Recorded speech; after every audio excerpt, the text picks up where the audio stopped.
তোমার শত্রুগণ তোমার সামর্থ্যের নিন্দা করিয়া বহু অকথ্য বাক্য বলিবে, তাহার অপেক্ষায় অধিকতর দুঃখ আর কি আছে। হে অর্জুন, হ্যালো বন্ধুরা, তুমি আজকে দেখো শিম ভাজা খাওয়া হচ্ছে আর মাছের ঝোল। তুমি সম্মুখ যুদ্ধে নিহত হইলে স্বর্গে গমন করিবে, আর জয়লাভ করিতে পারিলে রাজ্য লাভ করিবে।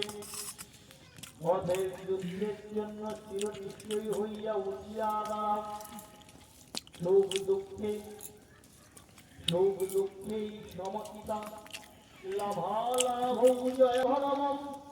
সুতরাং তুমি সুখের অনুরাগ দুঃখের দেশ না করিয়া এবং লাভ ক্ষতি জয় পরাজয় তুল্য জ্ঞান করিয়া ধর্মক্ষেত্রের জন্য প্রস্তুত হও।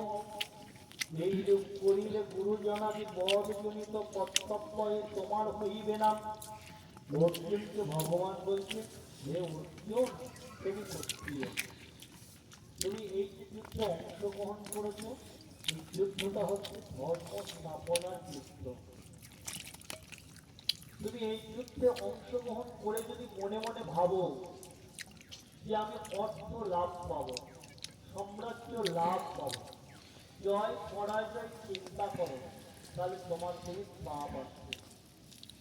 আর তুমি যদি এই মনস্কামনা নিয়ে যুদ্ধ করো কেবলমাত্র ঈশ্বরের সাথে ধর্ম স্থাপনার উদ্দেশ্যে আমি যুদ্ধ করব, তাহলে তুমি গুরুজনার পথ করিলেও তোমার দেহে পাপ দারুণ টেস্ট, বুঝলি?